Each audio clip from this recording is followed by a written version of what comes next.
The remaining structures that you have to know are all part of the brainstem. And remember, the brainstem is everything except cerebrum and cerebellum.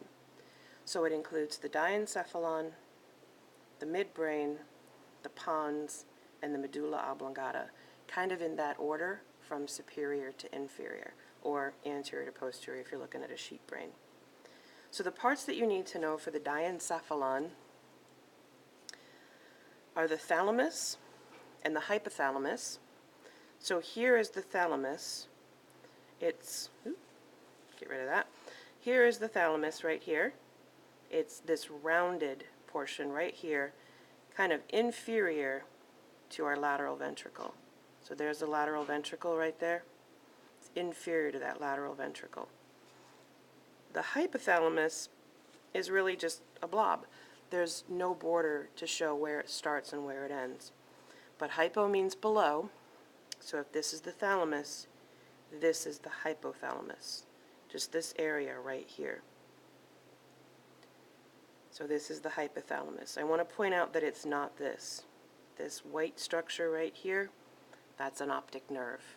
So it doesn't look like anything. The hypothalamus is just the area below the thalamus. The other structure that you need to know on the diencephalon is the pineal gland. And to find the pineal gland, we need to look at this view.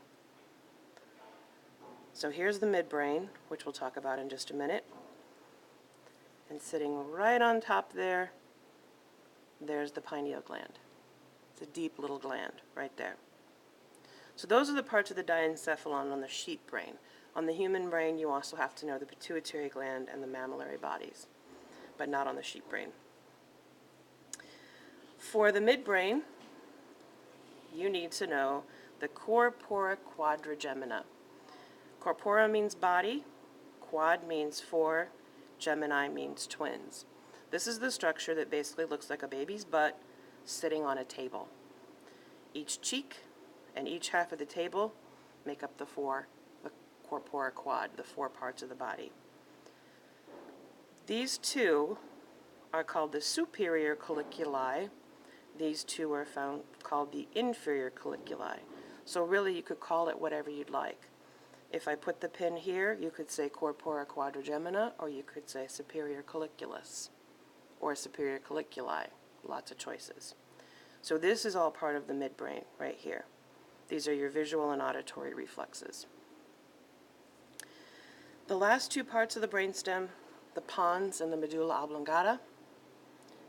Here's the pons right here, this bump. Here is the medulla oblongata. And then here is the start of the spinal cord. So where the medulla oblongata passes through the foramen magnum of the skull is where it becomes the spinal cord. So pons, medulla oblongata, and spinal cord.